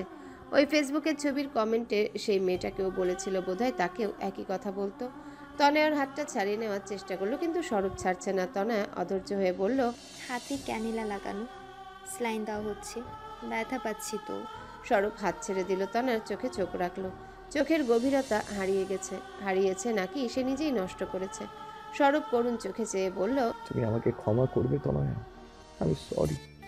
কতবার সরি বলে বোঝানো যাবে? আমি সত্যি অনুতপ্ত, জানি না আমার মুখ দেখাবার জায়গাও নেই। তনয়া নিস্পৃহ গলায় বলল, কাঁদছো কেন? বাবু ভালোই আছে। কিন্তু তুমি তো ভালো নেই। সেটা তোমার কনসার্ন নয়, তবে ভালো থাকবো এখন থেকে। চেষ্টা তো সবসময় ছিল, শুধু সময়টা খারাপ যাচ্ছিল। স্বরূপ তনয়ার মুখে হাত বুলিয়ে বলল, আর খারাপ সময় থাকবে না। এখন যা সময় আসবে সবটা হবে বেস্ট। তনয়া তিক্ত হেসে বলল, তাই নাকি? হতেও পারে, যদি কারো প্রাক্তন অন্তত আমার বাচ্চার জীবনে না ঢুকে পড়ে। স্বরূপ আহত চোখে তাকালো। কি বলছো তুমি? তনয়া বলল, আচ্ছা, তোমার বাচ্চার খুব শখ ছিল তাই না? তুমি চেয়েছিলে তোমার আর ওই মেয়েটার সংসার হবে, বাচ্চা হবে। সেটা হলো না বলে তোমার খুব কষ্ট লাগে তাই না? স্বরূপ মাথাটা ঝুঁকিয়ে বলে ফেলল, আমি জানি না তুমি কেন বলছো এসব। প্রাক্তনের কথা উঠছে কেন? সরি, আর বলবো না। তনয়া, ওর সাথে আমার কোনো ধরনের যোগাযোগ নেই। এমনকি মনে মনেও আমি ওর জন্য বিদ্যুৎ মাত্র কিছু ফিল করি না। তুমি কেন ওর কথা তুলছো? বললাম তো আর তুলবো না। তনয়া, তুমি আমার সাথে যাবে না? কোথায়? তোমার সংসারে। আমার কোনো সংসার নেই। আছে, তুমি নিজের হাতে সাজিয়েছো। নেই। তুমি আমাকে বলেছিলে তোমার বাসায় আমি জবরদখল করে রেখেছি, তোমাকে শান্তিতে থাকতে দিচ্ছি না। ওটা আমার সংসার কবে হলো আবার? স্বরূপের মনের কাঁটাটা আরেকটু গভীরে গেঁথে বসলো। কথাগুলো কত ভারী, অথচ সে নিজেই একসময় এসব বলেছে। আমি সরি তনয়া, সত্যি সরি। তনয়া চোখ বুজে বলল, আমার খুব ক্লান্ত লাগছে, আর কথা বলতে পারবো না, চলে যাও তুমি। স্বরূপ আর কোনো কথা বলার চেষ্টা করলো না। তনয়ার মুখ দেখে মনে হলো না সে আর কোনো কথা শুনবে। যাবার আগে তনয়ার হাতে আর কপালে চুমু খেলো স্বরূপ। তনয়া চোখ পর্যন্ত খুলল না, মুখের রেখা শক্ত হয়ে আছে। স্বরূপ দীর্ঘশ্বাস ফেলে বেরিয়ে গেল। স্বরূপ সেদিন অনেকটা সময় নিয়ে নামাজ পড়লো। সেজদায় পড়ে সে এত কাঁদলো যত সে হয়তো কোনোদিনই কাঁদেনি। তনয়ার জন্যে আর বাচ্চার জন্যে দোয়ায় শুধু একটা কথাই বলে গেল, আল্লাহ ওদের সুস্থ রাখুন, শান্তি দিন, সবাইকে ক্ষমা করি। মসজিদ থেকে বের হয়ে এলোমেলো হাঁটতে হাঁটতে স্বরূপের মনে হলো তার জীবনটা কেমন অন্যরকম লাগছে। এতদিন কি একটা গরল জমেছিল মনে, অবিশ্বাসের, অসুন্দরের। আজ কান্নার সাথে সব ধুয়ে গেছে। এটা অবিশ্বাস হয়েছে তার তনয়াকে প্রয়োজন। শুধু জীবন বা শরীরের প্রয়োজনে নয়, মনেরও প্রয়োজন। তনয়া যতদিন তার সাথে হেসে কথা না বলবে ততদিন পর্যন্ত তার প্রায়শ্চিত্ত হবে না। সেই প্রায়শ্চিত্তের দিনটা কি কোনোদিনও আসবে? তনয়া কি কখনো জানবে সে বাচ্চার কথা ভেবে না তাকে ভালোবেসে এসেছিল? তনয়া পরের দিন রিলিজ পেয়ে গেল। বাসায় যাবার সময় স্বরূপ তাকে আরেক দফা বোঝাতে এলো। তনয়ার বাবাকে অনেক অনুরোধ করলো ওকে যেন তার সাথে যেতে দেওয়া হয়, কিন্তু তনয়া কিংবা তার বাবা কেউই রাজি হলো না। স্বরূপ বাসায় ফিরল শূন্য হাতে। এদিকে ওদের ঝামেলা দেখে স্বরূপের মা মিতাকে কোচিংয়ে ভর্তি করিয়ে একই সাথে একটা মেয়েদের হোস্টেল দেখে সেখানে তাকে রেখে গেলেন। তার মনে হয়েছে মিতাকে স্বরূপের কাছে একা একা রেখে যাওয়াটা উচিত হবে না। স্বরূপ যদিও বিষয়টা পছন্দ করেনি, কিন্তু মা রাজি হলেন না। ছেলের উপর বিশ্বাস আছে তার, কিন্তু যুগের উপর একদম না। মা 5 দিন থেকে চলে গেলেন। মা যাওয়ার পরপরই স্বরূপকে একাকিত্ব চেপে ধরল। বাসায় ফিরলেই মনে হয় একটা জ্যান্ত কবরখানা। তনয়াকে দেখতে ইচ্ছা করে। বাচ্চাটা কেমন আছে, কোন পর্যায়ে আছে, সবটা জানতে ইচ্ছা করে। কল্পনায় সে দেখে তনয়া এখানেই আছে। তারা খুনসুটি করছে, বাচ্চার নাম কি হবে, ছেলে হবে নাকি মেয়ে, দেখতে কার মতো হবে, এসব নিয়ে ঝগড়া করছে। এরপর অফিস শেষে তার প্রতিদিনের রুটিন হয়ে দাঁড়ালো তনয়াদের বাসায় যাওয়া। যা হয় ঠিকই, তবে তনয়া তার সাথে কথা বলে না। সে 100টা কথা বললে একটা জবাব দেয়, তাও কাটকাট জবাব। স্বরূপ তাতেও খুশি ছিল, কিন্তু কয়েকদিন যেতে না যেতেই তনয়া দেখা করাও বন্ধ করে দিল। স্বরূপ ওদের বাসার ড্রয়িং রুমে ঘন্টা ধরে বসে থাকে, তনয়া আসে না। তার রুমে যাওয়ার সাহস হয় না স্বরূপের। একবার যেতে চেয়েছিল, তনয়া বেশ অপমান করে বলে দিয়েছে তার বাসায় তার বেডরুমে যেন কেউ পারমিশন ছাড়া না ঢোকে। স্বরূপ বসে থাকলে তনয়ার মা এসে কথা বলতো শুরুর দিকে, এখন তিনিও আর আগ্রহ পান না। স্বরূপ একাই বসে থাকে। তনয়ার বাবা এলে ওর সাথে চা খান, 2-1টা কথা বলেন, তারপর চলে যান নিজের ঘরে। স্বরূপ একসময় বাসায় ফেরে, ভালো লাগে না কিছুই। মাঝরাতে তনয়াকে এলোমেলো মেসেজ পাঠায়, তনয়া কেমন আছো? তোমার একটা ছবি দেবে? বাবু কেমন? ওকে বলে দিও বাবা দেখতে গিয়েছিল। ও কি বাবার কথা বলে? তুমি কি ওকে বাবার কথা জানিয়েছো? I love you, I miss you, do you miss me? কখনো দেখে, কখনো না দেখেই রেখে দেয়। স্বরূপ এক ভোরে গাড়ি নিয়ে তনয়াদের বাসার সামনে উপস্থিত হলো। তনয়ার বারান্দার দিকে তাকিয়ে রইল এক দৃষ্টিতে। তাকে দেখা হয় না অনেকদিন। স্বরূপকে খুব বেশি অপেক্ষা করতে হলো না। তনয়া বারান্দায় এসে দাঁড়ালো। ওর বারান্দায় কিছু গাছ আছে, সেগুলোর গায়ে হাত বুলিয়ে একসময় রেলিংয়ে হেলান দিয়ে দাঁড়িয়ে রইল। 3 তলার উপরে থাকা তনয়াকে একটু অস্পষ্ট দেখা গেলেও স্বরূপ প্রাণ ভরে দেখে নিল। দিনটা এত চমৎকার কাটলো তার। এরপর থেকে সে সকালে যায়, তনয়াকে দেখা হয় রোজ। তাকে তনয়া দেখে ফেলেনি, দেখলে হয়তো বারান্দায় আসা বন্ধ করে দিত। মিলি আয়নায় আরেকবার চোখ বুলিয়ে নিল। লিপস্টিকের শেড আরেকটু গাঢ় হলে কেমন হয়? বেশ হয়। নিজেকে আরেক ধাপ বেশি আত্মবিশ্বাসী মনে হয়। মিলি একটা কালো রঙের ড্রেস পরেছে, বেশ দামি ড্রেস। চোখে নীলচে সবুজ কন্টাক্ট লেন্স পরেছে। তাকে আগুন সুন্দরী লাগছে। আজ সেই লোকটার সাথে দেখা করতে যাবে যে নিজেকে হিমালয় বলে পরিচয় দিয়েছে। লোকটা সোজা ফ্ল্যাটে ইনভাইট করে বসেছে। মিলির মন উত্তেজনায় কাঁপছে। আজ দারুণ আনন্দ হবে। নিচে নেমে দেখলো গাড়ি দাঁড়িয়ে আছে, চড়ে বসলো। You are looking amazing. সে মিলি হাসলো।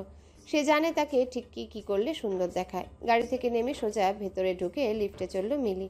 15 তলায় ফ্ল্যাট। লিফট থেকে নেমে ফ্ল্যাটের সামনে দাঁড়িয়ে মোবাইলের ক্যামেরাতে নিজেকে একবার দেখে নিল সে। পারফেক্ট। ডোরবেল চাপলো, দরজা খুলে গেল কয়েক সেকেন্ড পর। লোকটাকে প্রথম দেখলো মিলি। বেশ সুদর্শন সুঠামদেহী লোক, স্বীকার করতেই হবে। মিলিকে দেখে সে কয়েক সেকেন্ড হাঁ করে তাকিয়ে রইল, তারপর হাসি মুখে বলল, ওয়েলকাম।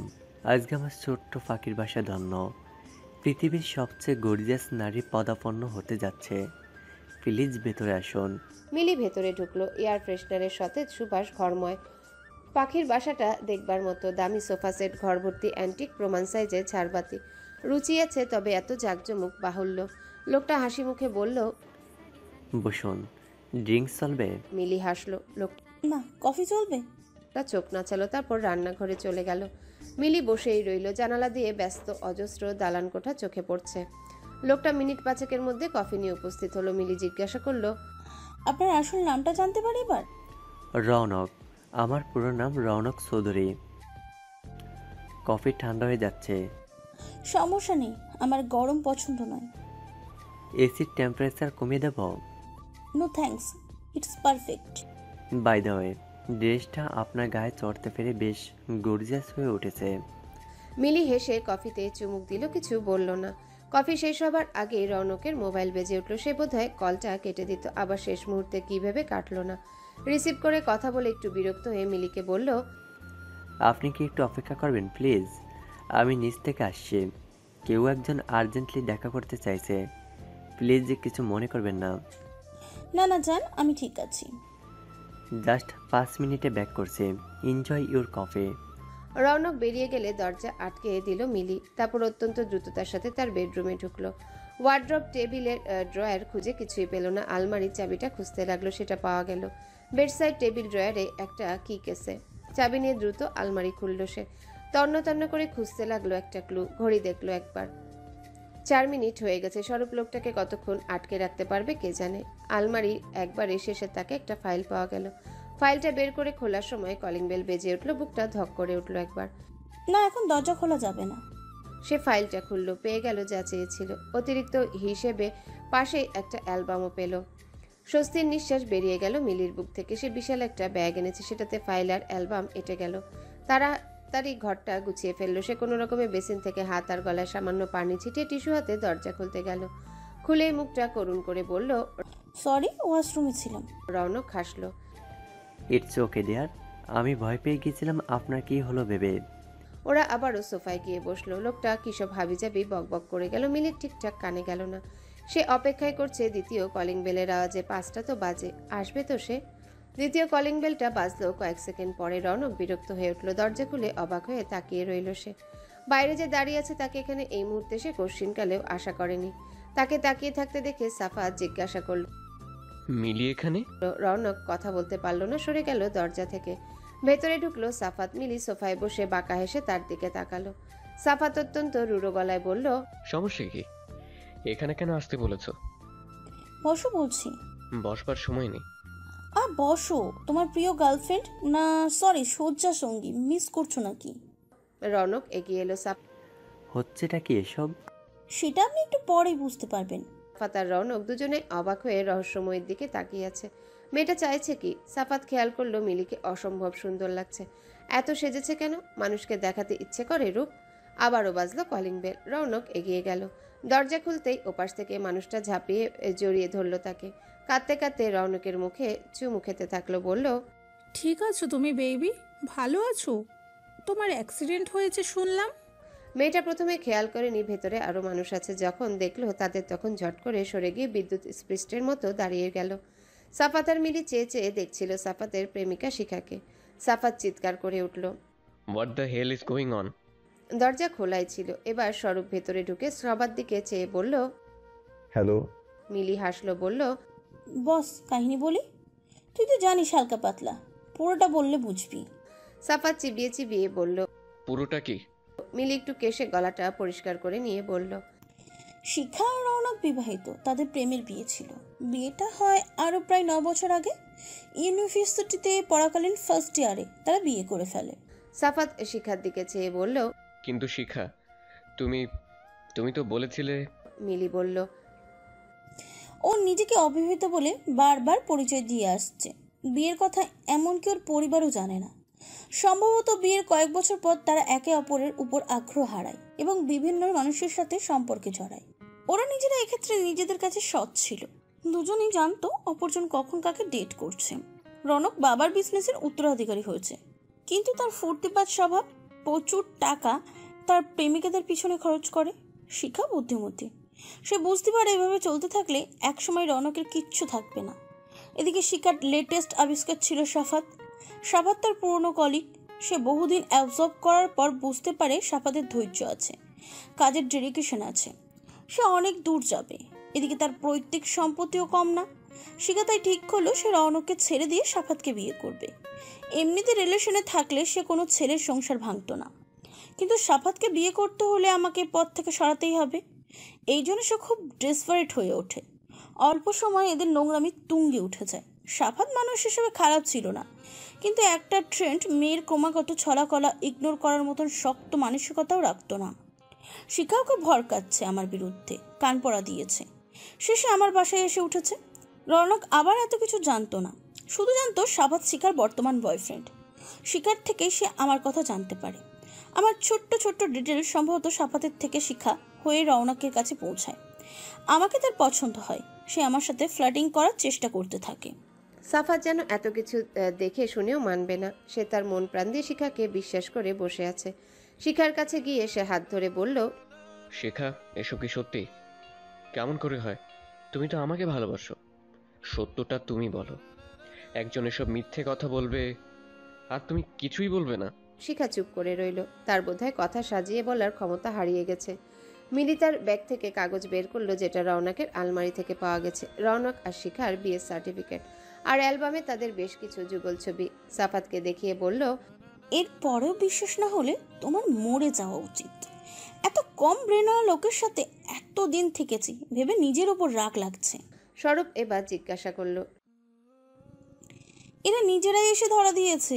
আমার সাথে ফ্ল্যাট করার চেষ্টা করেছিল রৌনক।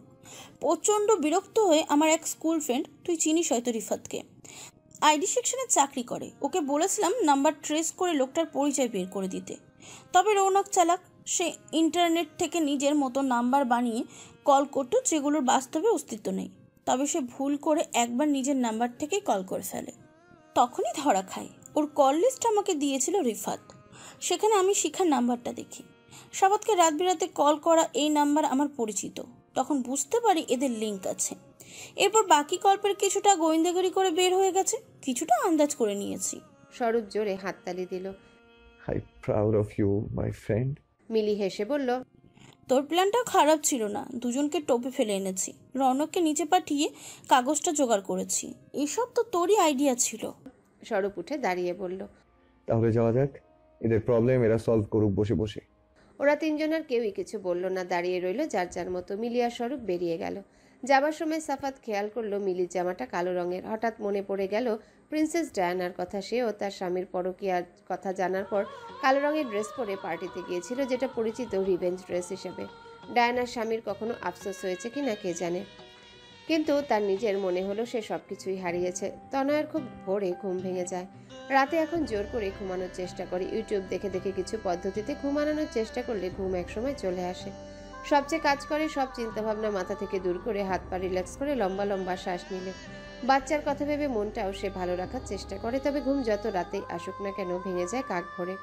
ইদানিং ঘুম থেকে উঠেই তার প্রচণ্ড খিদে লাগে। মনে হয় পেটের ভিতর ড্রাম বাজতে থাকে। ফল বা বিস্কুট খেলে খিদে মেটানোও যায় না। মা তাই নামাজ পড়তে উঠে আগে ভাত বসিয়ে দেন, আগের দিনের তরকারি গরম করে রাখেন কিংবা ডিম ভেজে দেন।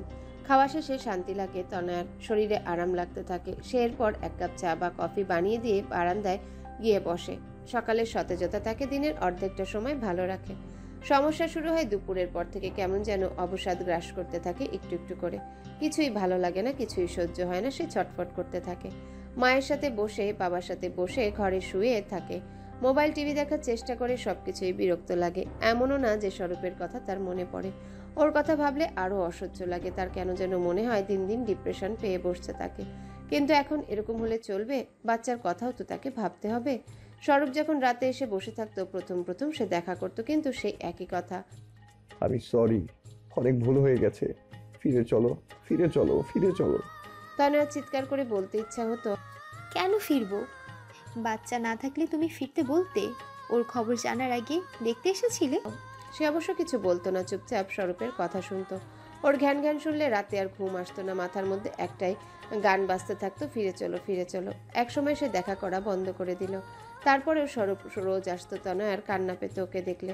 শুধু মনে হতো ওর জন্যে তার বাচ্চাটার এত কঠিন অবস্থা। যদি সেদিন মিসক্যারেজ হয়ে যেত, কার দোষ হতো? এরপর স্বরূপ আসা বন্ধ করে দিল তনয়ার, তাতেও অস্বস্তি। সন্ধ্যা থেকে মনে হতো আজ আসবে, এসে বসে থাকবে। তনয়া কখন উকি দিয়ে দেখে আসতো তাকে।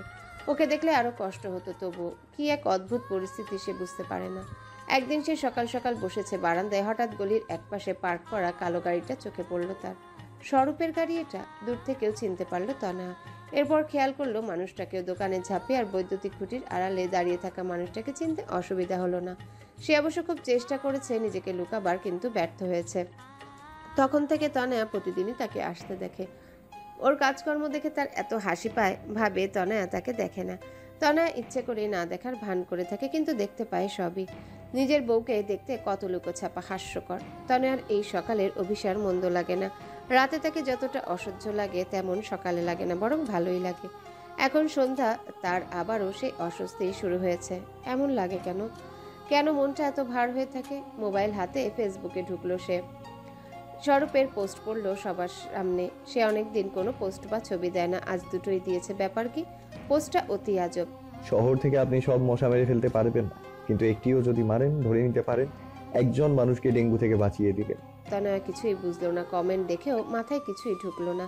আর যে ছবি পোস্ট করেছে সেটাতে স্বরূপ একা না, ওর সাথে মিলি। হাসি মুখে সেলফি। মিলিকে ভয়ানক সুন্দর লাগছে। এই ছবির ক্যাপশনে লেখা মিশন সাকসেসফুল। তনয়ার ভীষণ কৌতূহল হলো, ঘটনাটা কি? স্বরূপকে জিজ্ঞাসা করা যাবে না। সে কি মিলিকে একটা ফোন করবে? মিলিকে কয়েকবার ফোন করেও পাওয়া গেল না। তনয়ার কৌতূহল চেপে রাখলো। কখনো না কখনো তো পাওয়া যাবে তাকে। সে জানালার বাইরে তাকালো। সন্ধ্যার শেষ আলোটুকু মুছে গেছে কখন যেন। তারা ফোটেনি আজ, আকাশে মেঘ ঢেকে আছে। মা ডাকলেন, তনয়া, চা খেতে এসো। তনয়া উঠল। চায়ের সাথে কি করেছে মা? এত ক্ষুধা লাগে তার এখন? 24 ঘন্টা 12 ঘন্টা বোধহয় সে খাওয়ার কথাই ভাবতে থাকে। ওদের বাড়িতে সন্ধ্যার চা নাস্তা বরাবর বসার ঘরেই করা হয়। টি টেবিল ঘিরে সোফায় বসে কথা বলতে বলতে চা খাওয়া হয়। কখনো টিভিতে ভালো প্রোগ্রাম চললে সেটা দেখা হয়। তবে তনয়ের এই ঘরোয়া আড্ডাটাই ভালো লাগে। আজ বন্ধের দিন, বাবা বাসায় আছেন। বাবা থাকলে আসর জমে যায়। বাবা ভালো গল্প জানে না, তবে যতটুকু কথা বলেন মন ভরে যায়। তনয়া বসার ঘরে গিয়ে দেখলো বাবা বসে আছেন, হাতে একটা বই। বইয়ের নাম মানসিক শান্তি কেন পাচ্ছেন না। তনয়া বইয়ের দিকে ইঙ্গিত করে বলল, এটা কিনে এনেছো বুঝি?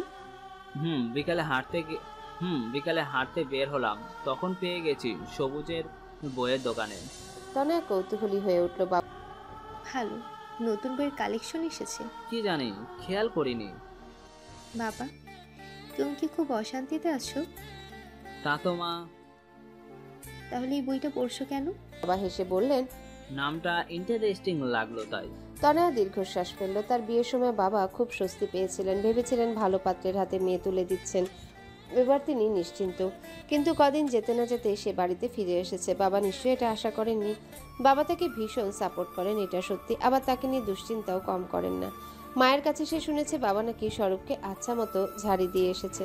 বাবা তাকে এতটা ভালোবাসে যে সে যেতে চায় না বলে তাকে কখনো স্বরূপের সাথে জোর করে পাঠিয়ে দেয়নি। স্বরূপের সাথে দেখা করার জন্য পর্যন্ত জোর করেনি। এরকম সাপোর্ট কয়জন পায়? বেশিরভাগ বাবা মা তো মানিয়ে নেয় বলেই উদ্ধার পেতে চায়, মেয়ের মানসিক অবস্থার কথা ভাবে না। বাবা মা যতই তাকে সাপোর্ট করুক, তারাও ভেতরে ভেতরে চান তার স্বরূপের সাথে মিলমিশ হয়ে যাক, সে স্বামীর বাড়িতে ফিরে গিয়ে সুখে সংসার করুক। সম্ভবত স্বরূপ তাদের এতটা বিশ্বাস অর্জন করে ফেলেছে, এখন শুধু তার রাজি হবার পালা। সে নিজেকে প্রশ্ন করে তার কি চলে যাওয়া উচিত, গেলে কি সে এই অসহ্য ডিপ্রেস লাইফ থেকে মুক্তি পাবে?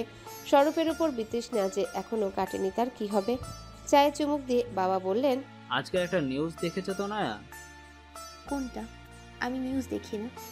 না দেখলে কোনটা জিজ্ঞাসা করলে কেন? ঠিক নিউজ না, বিজ্ঞাপন। আর লালটিয়ার নতুন একটা রিসর্ট হয়েছে, ভেতরটা খুব সুন্দর, পাশে একটা নদী বয়ে গেছে, নৌকা ভ্রমণের ব্যবস্থাও আছে, ছোট ছোট কুটিরে থাকার ব্যবস্থা, ঘরগুলো মাটির, তবে ভেতরটা আধুনিক। এইসব আর কি যাবে, চলো সবাই মিলে ঘুরে আসি।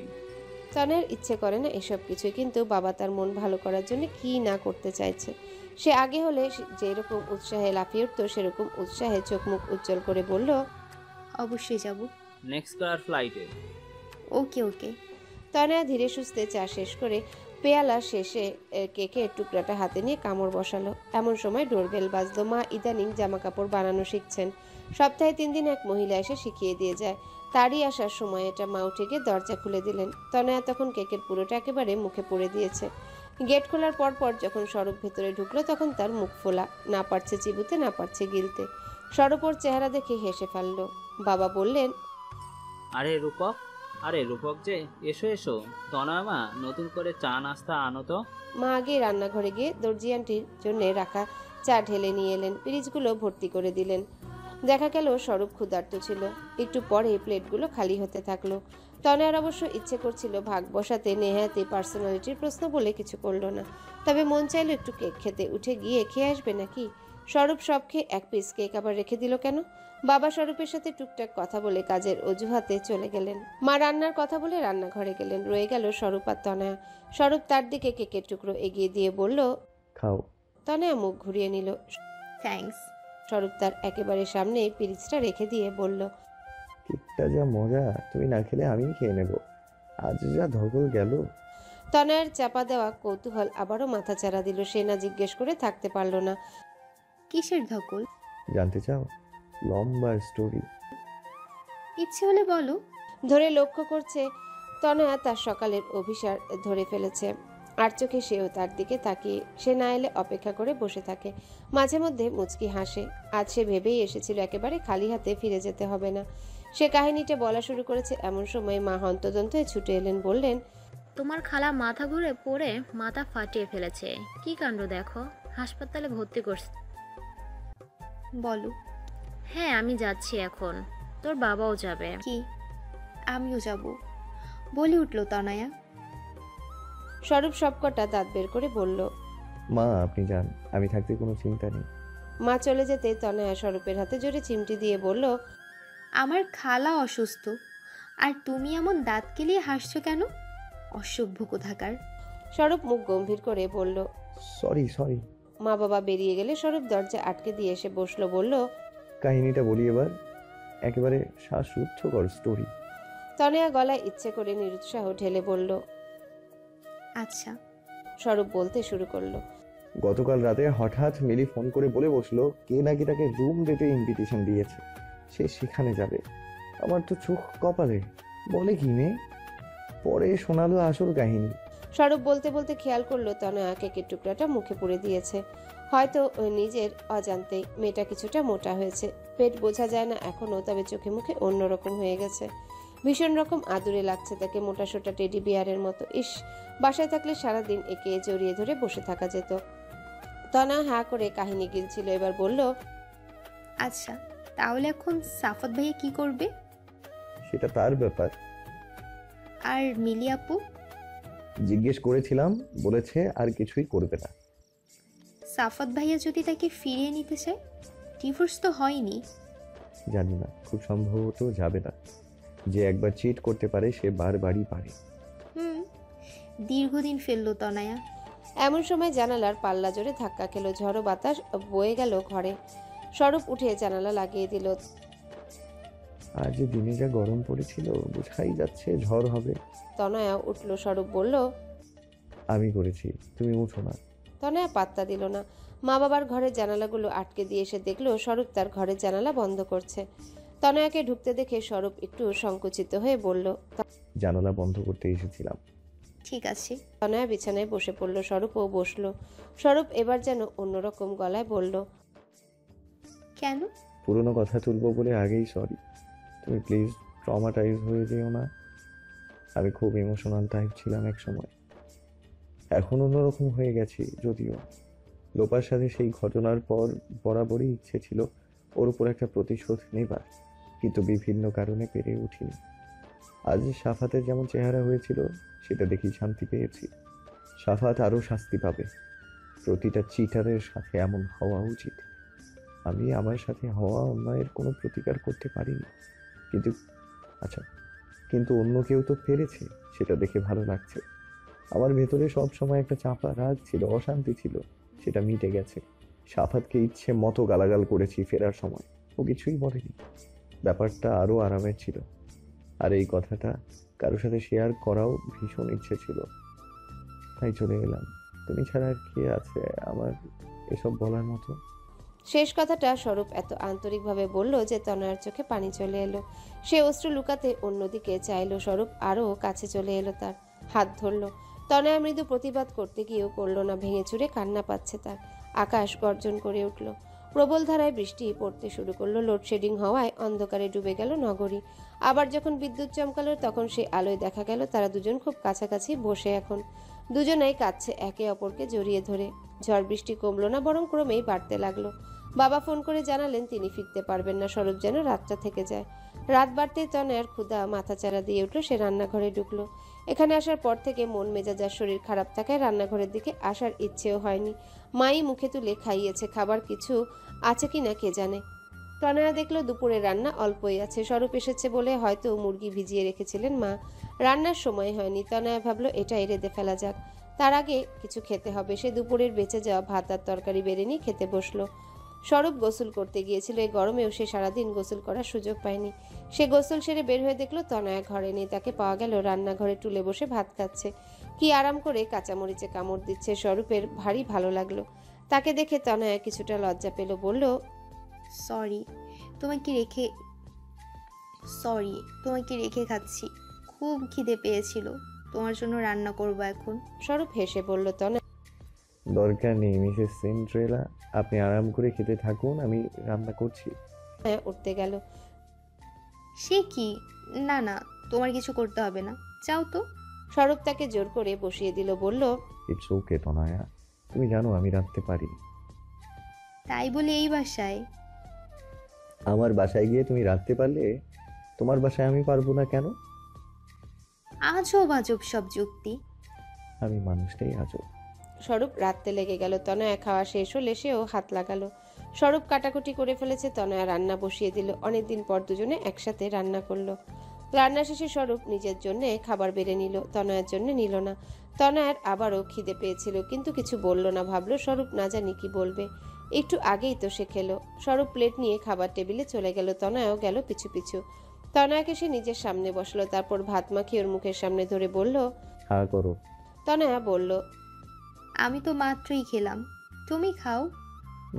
আমার সাথে খেতে হবে, নয়তো আমি খাবো না। তনয়া না করলো না, এত ধৈর্যও নেই। একে খিদা পেয়েছে, তার উপর কতদিন পর স্বরূপের হাতের রান্না তার হাতেই খাবে। সে খেয়ে নিল। মুখে খাবার নিয়ে চোখে পানি চলে এলো তার। স্বরূপ বলল, এই না, একটুও কাঁদবা না। আচ্ছা, এই না, একটুও কাঁদবে না, বলেছি না। আর কোনো কান্নাকাটি নয়। তনয়া চোখ মুছল। একটু আগে তাকে থামাতে স্বরূপের ভালোই কসরত করতে হয়েছে। বহু কিছু করেও যখন তনয়ার কান্না থামছিল না, তখন সে তনয়া লিপস্টিক মেখে মাথায় ওড়না জড়িয়ে খানিক নিচে দেখিয়েছে। অতঃপর তনয়ের কান্না থেমে হাসির দেখা মিলেছে। খাওয়া দাওয়া শেষে ঘুমাতে গেল তারা। ঝড়ে বহু আগে থামলেও বৃষ্টির বিরাম নেই। স্বরূপ জানালার পাল্লা সামান্য খুলে হাত বাড়িয়ে দিল বাইরে। বৃষ্টি ভেজে হাতে তনয়ার গাল ছুঁয়ে দিল। তনয়া সামান্য কেঁপে উঠল। স্বরূপ বলল, সুইট হার্ট, এটা আমাদের প্রথম রাত, যেটা আমরা একসাথে কাটাবো। আর সাথে থাকবে ছোট্ট সোনামণি। আগে অমন রাতে এসেছে, কিন্তু তখন আমরা তার উপস্থিতির ব্যাপারে জানতাম না, তাই না? স্বরূপ কাছে এসে তনয়ার পেটে হাত বুলিয়ে বলতে শুরু করলো, তুই কি বাবার উপর অনেক রাগ করেছিস? তনয়া উত্তর দিল, তোমাকে জিজ্ঞেস করিনি। ওর বয়স কত জানো? মাত্র 12 সপ্তাহ। তাই ওর হয়ে আমি সব বলবো। এখনই না। কাঁদে না? ধুর, হাসেও না? তুমি একটা পাগল। প্রথম বাচ্চা আমার, সব কি জানি। তো আমার কি আগে আরো বাচ্চা হয়েছে? না, দুজনেরই প্রথম, এই জন্যই তো আনারি। বিশ্বাস করো, আমাদের 10 নম্বর বাচ্চা হওয়ার সময় আমি মোটেও এই প্রশ্নগুলো করব না। তনয়া চোখ বড় করে তাকালো। 10 নাম্বার? হ্যাঁ, আমার তো ইচ্ছে আছে টোটাল 10টা। বাকি 9টার জন্য আরেকটা বিয়ে করে নিও। Good night. বলে তনয়া বিছানায় একপাশে ফিরে শুয়ে পড়ল। স্বরূপ বাতি নিভিয়ে শুতে এলে তনয়া বলল, শোনো, তোমাকে আমার দায়িত্ব দিয়ে গেছে মা বাবা।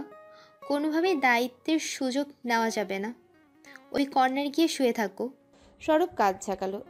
As you wish. তনয়া শুয়ে প্রতিদিনকার মতো দোয়া পড়ে সারা গায়ে ফু দিল। তারপর হাত পা ছড়িয়ে দিয়ে লম্বা লম্বা নিঃশ্বাস নিতে শুরু করলো। ঘরে একটা মৃদু সবুজ আলো জ্বলছে, তাতেই স্বরূপ এসব কার্যকলাপ দেখতে পাচ্ছে। তার বেশ আগ্রহ হচ্ছে, এভাবে কি ঘুমিয়ে যাবে নাকি? তনয়ার নিঃশ্বাস ভারী হতে থাকলো। স্বরূপের একসময় মনে হলো মেয়েটা ঘুমিয়ে পড়েছে, কিন্তু তার চোখে তো ঘুম নেই। কত রাত শান্তিতে ঘুমাতে পারে না সে। এপাশ ওপাশ করতে করতে একসময় তনয়ার পাশ ফিরে অবাক হয়ে দেখলো তনয়া তাকিয়ে আছে। ঘুম আসতে দেরি হয়, উত্তর দিল তনয়া। স্বরূপ হতাশ গলায় বলল, স্বরূপ নিচু গলায় বলল, এককালের সিন্ড্রেলার এখন এত কসরত করেও ঘুম হয় না? না, একটা রাক্ষস সব ঘুম খেয়ে ফেলেছে। সরি শব্দটা পচিয়ে ফেলেছো। ঘুম আনার একটা লাস্ট ট্রিক্স অ্যাপ্লাই করতে পারো। কোনটা? স্বরূপ কাছে গিয়ে তনয়াকে বুকে জড়িয়ে ধরে বলল, এবার চেষ্টা করে দেখো ঘুম আসে কিনা। তনয়া সরে গেল না, চুপ করে পড়ে রইল। তার আবারও কান্না পাচ্ছে, কিন্তু কাঁদা যাবে না। এক সময় ঘুম এলো দুজনার চোখে, কখন সেটা নিজেরও বুঝতে পারল না। পরদিন স্বরূপ তনয়ার খালা, যে কিনা রূপার মা, তাকে দেখতে তাদের বাড়িতে গেল। হাসপাতাল থেকে সকালে রিলিজ করে দেওয়া হয়েছে তাকে। সেখানে গিয়ে রূপার সাথে দেখা হয়ে গেল। অনেক দিন তার সাথে দেখা নেই। স্বরূপকে দেখে রূপা কোনো কথা বলল না, কঠিন দৃষ্টিপাত করে ভেতরে চলে গেল। রূপার স্বামী ফয়সাল স্বরূপের সাথে বসে গল্প জুড়ে দিল। ফয়সাল মানুষ ভালো আর ভীষণ আলাপি, আসর জমিয়ে ফেলতে সময় লাগে না, আর কথা শুনতেও ভালো লাগে। তবুও স্বরূপের মনোযোগ সরে যেতে থাকলো। রূপার হয়েছে কি? সে কি তনয়া তার ঘটনা রেগে আছে? বের হবার একটু আগে রূপাকে পাওয়া গেল। সে তার বাচ্চাকে সুজি খাওয়াচ্ছিল। স্বরূপ গিয়ে পাশে বসে বাচ্চাটাকে কোলে তুলে নিল। রূপা বিরক্ত গলায় বলল, খাওয়াস, আমি চলে যাচ্ছি। খাবার তো এখানেই থাকবে। দেখছিস না খাওয়াচ্ছি, ঠান্ডা হয়ে যাবে, ছাড় ওকে। তুই রেগে আছিস কেন? রূপা এই কথায় দারুণ রেগে গিয়ে তোর জন্য লজ্জায় আমার মাথা কাটা গেছে। খালা খালুর কাছে তোর নামে কত ভালো ভালো বলে বলে মুখে ফেনা তুলে ফেলেছিলাম, আর তুই কি করেছিস?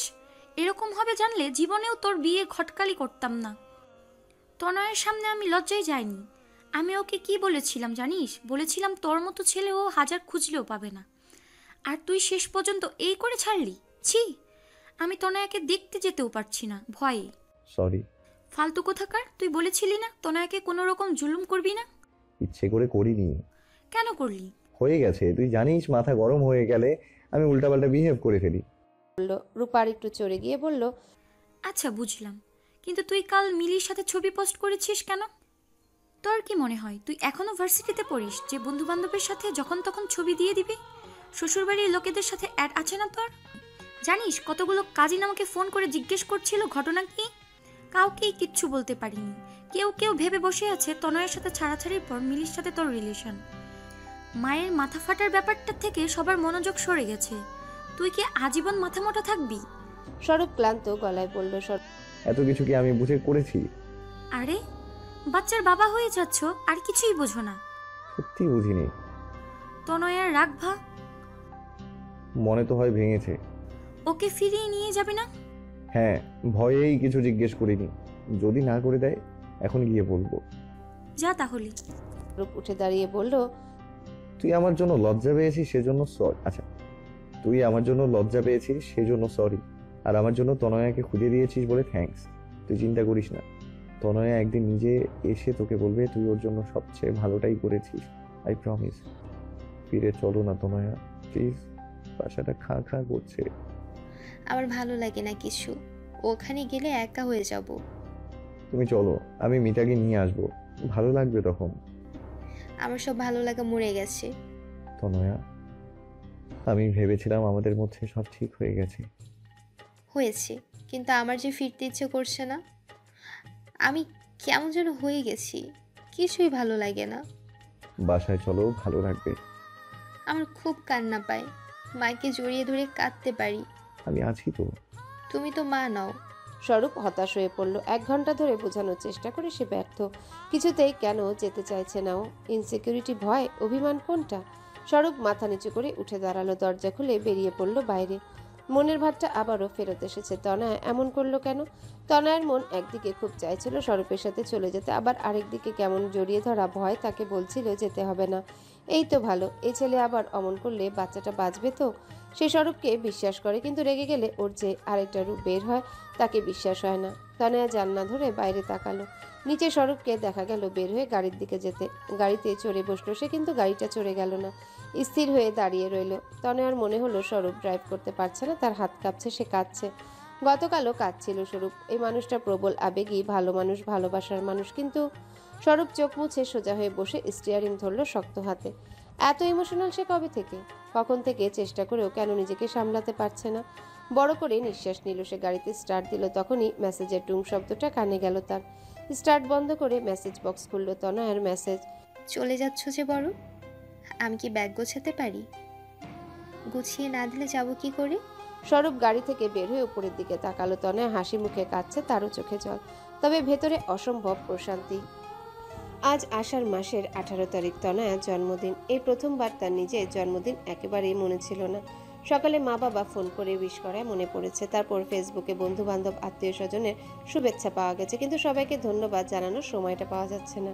মেয়েটা বড় দুষ্টু হয়েছে, মাকে এক মুহূর্তের জন্য চোখের আড়াল হতে দিতে চায় না। অবশ্য বাবা বাসায় থাকলে ভিন্ন কথা, তখন বাবাই তার সব।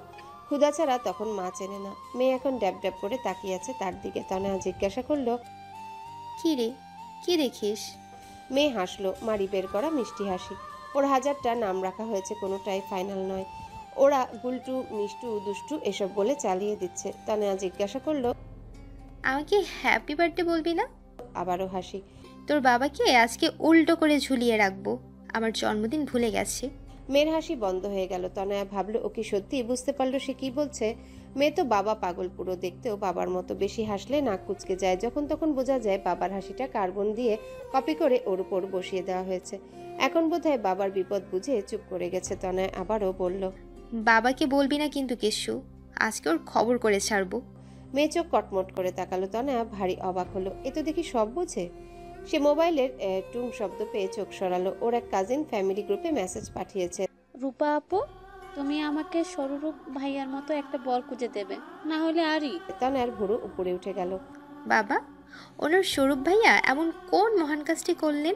অন্য একজন লিখেছে, লেখা, হ্যাঁ লেখাটা কত রোমান্টিক, আমি দুবার পড়লাম। তনয়ার কপালে ভাঁজ পড়ল, কোন লেখার কথা বলছে এরা? সে কৌতূহল নিয়ে ফেসবুকে ঢুকে দেখলো স্বরূপের অ্যাকাউন্ট থেকে লম্বা একটা লেখা পোস্ট হয়েছে। তনয়া পড়ল, একবার, দুবার, তিনবার, প্রতিবারই কাঁদতে কাঁদতে হেঁচকি উঠে গেল তার। মেয়ে প্রথমে অবাক হয়ে ভাবছিল মায়ের আবার কি হলো, কাঁদে কেন। একটু পর সে নিজেও কাঁদতে শুরু করলো, কিন্তু পুনরায় অবাক হয়ে কান্না থামিয়ে দিল, কারণ তার মা কান্না থামানোর কোনো চেষ্টাই করছে না। হয়েছেটা কি? আমি সম্প্রতি বাবা হয়েছি। সবাই জানে আমার একটা বাচ্চা, কিন্তু আসলে আমার বাচ্চা হয়েছে দুটো। একটা ছোট্ট মাত্র 4 মাস বয়সী, আরেকটা আজ 26-এ পা দিল। প্রতিদিন অফিস শেষে বাসায় ফিরে দেখি 2 বাচ্চা ঝগড়া করে একে অপরের ওপর অতিষ্ঠ হয়ে বসে আছে। আমি গেলে দুজন একত্রে নালিশ জানায়। একজন ট্যাঁ করে বলতে থাকে মা তাকে কত বিরক্ত করেছে, জোর করে গোসল করিয়েছে, ঘুমাতে চায়নি তবুও ঘুম পাড়িয়েছে, চোখ গরম দেখিয়েছে। আর বড় বাচ্চা কাঁদো কাঁদো হয়ে জানায় ছোটটা তাকে কত জ্বালিয়েছে, খেতে দেয়নি, খাবার সময় পটি করে ফেলেছে, দুপুরে 1 ফোঁটা ঘুমায়নি, সন্ধ্যায় অযথা কেঁদে কান ঝালাপালা করে দিয়েছে, ইত্যাদি। তখন আমি দুজনকে একত্রে সামলাই। ছোটজন আমার কোলে এলেই খুশি, বড়জনকে কোলে নেওয়া সম্ভব না, তাই তার জন্য রোজ একটা করে ক্যাডবেরি দিই। আর তাতে ছোটজনের লোভ এখনো লাগেনি, আর কদিন পর লাগবে। তখন খরচ বাড়বে, 2টো চকলেট কিনতে হবে। ছোটজন আমার কোলে আসার 0.5 ঘন্টার মধ্যে ঘুমিয়ে পড়ে। আমার কোল খুব আরামের কিনা, আর বড়জন খাবার বেড়ে দেয়, আমরা আরামে খাওয়া দাওয়া করি। এরপর বড়জন তেল আর চিরুনি নিয়ে এসে হাজির হয়। তার চুলে তেল দিয়ে বিনি করে দিতে হবে। সে সারাদিনে সময় পায়নি। সত্যি তো, দুষ্ট পাখিটা মাকে নিজের কাজ করাতে দেয় না। কতদিন তো গোসলও করতে পারে না বড়জন। আমার মায়া হয়। আমি সুন্দর করে চুল বেঁধে নিই। সে খুশি হয়ে আমাকে পারিশ্রমিক হিসেবে একটা চুমু দিয়ে যায়। দুষ্ট পাখি খুব রাত জাগে। একটু পর পর সে হিসু করে তার ডাইপার ভেজায়। তারপর এক পেট ক্ষুধা নিয়ে বিকট চিৎকার দেয়। আমরা যখন নতুন বাবা মা হয়েছি তখন ভয় পেয়ে যেতাম। এখন সামান্য পুরাতন হয়েছি বলে ও চিৎকারে অভ্যাস হয়ে গেছে। ওর মা তখন ওকে খাওয়ায়, হেঁটে হেঁটে ঘুম পাড়ায়। আবার 1-1.5 ঘন্টা পর তার চিৎকার। আচ্ছা, মাঝে মধ্যে আমি উঠি, মায়ের থেকে ওকে নিয়ে হাঁটাহাঁটি করে ঘুম পাড়াই। ওর মা চোখ গরম করে তাকায়, বলে সকালে অফিস আছে, ঘুমাও। আমার ঘুমাতে ইচ্ছে করে না। সকাল থেকে তো তারও মায়ের ডিউটি আছে। অবশ্য মায়ের ডিউটি 24 ঘন্টাই থাকে। আমি ভেবেছিলাম ডিল করে নেব, রাতে একবার ওর মা জাগলে একবার আমি জাগবো, কিন্তু সেটা পুরোপুরি সম্ভব নয়। দুষ্ট পাখির খাবার তো আমার কাছে নেই। মাকে তাই উঠতেই হবে। আমি আমার মাকে ফোন করলে জিজ্ঞেস করি, আমি কি এত দুষ্ট ছিলাম? মা হেসে বলেন, তোর মেয়ে তোর থেকে লক্ষ গুণ ভালো। আমি অবাক হয়ে জিজ্ঞেস করি, তাহলে পেলেছ কেমন করে? মা উত্তর দেয়, রক্ত পানি করে। কথাটা সত্য। দুষ্ট পাখির বাবা হয়ে এটা বুঝতে পেরেছি। আমার মনে হয় একটা বাচ্চা পালার চেয়ে অফিসে সারাদিন কাজ করা ঢের আরামে। তাই দুষ্ট পাখির মায়ের সাথে আজকাল আর রাগ করতে পারি না। আমি অবাক হয়ে দেখি, সারাদিন আর কিছু পারুক না পারুক, দুষ্ট পাখির মা ঠিকই রান্নাবান্না সব করে। আমি বাসায় ফিরলে গরম ভাত তরকারি সবই পাই। যে চুল বাঁধার সময় পায় না সে এসব কখন করে? আমি জিজ্ঞেস করি। সে বিরক্ত হয়ে বলে, এত কিছু তোমাকে বলার সময় নেই। ভোরবেলায় দুষ্ট পাখি ঘুমায়। আমি গোসল করতে করতে তার মা রুটি বানিয়ে ফেলে। সে গরম রুটি একটা একটা করে ভেজে টেবিলে দিয়ে যায়। আমি খেতে থাকি। প্রতিবার সে এলে আমি একটা বড় টুকরো তার মুখে গুঁজে দিই। রুটি খাওয়া শেষে সে 2 কাপ চা নিয়ে আসে। চা খেতে আমাদের সময় লাগে 12 মিনিট। এই 12 মিনিট আমরা সব ভুলে নিজেদের মতো থাকি। সেদিন দুষ্ট পাখির মা বলছিল, দেখেছো, আমাদের একান্ত সময় কমে গিয়ে মাত্র 12 মিনিটে এসে দাঁড়িয়েছে। আমি ভাবলাম তাই তো, বাকি পুরোটা সময়ে আমরা বাবা মা হয়ে যাই। শুধু দিনের এই 12 মিনিট আমাদের নিজস্ব সময়। এত কথা বলার কারণ একটাই, 12 মিনিটকে আরেকটু দীর্ঘায়িত করতে চাই। এই ধরুন 15 কিংবা 20 মিনিট। দুষ্ট পাখির মায়ের আজ শুভ জন্মদিন। উপহার হিসেবে তাকে একটা রুটি মেকার কিনে দিলে কেমন হয়? দ্রুত রুটি বানানো হয়ে যাবে। তাহলে একসাথে সকালের নাস্তা খাওয়া যাবে। বলুন তো, কোন ব্র্যান্ডের রুটি মেকার সবচেয়ে ভালো হবে? ও হ্যাঁ, দুষ্ট পাখির মাকে শুভেচ্ছা জানাতে ভুলবেন না।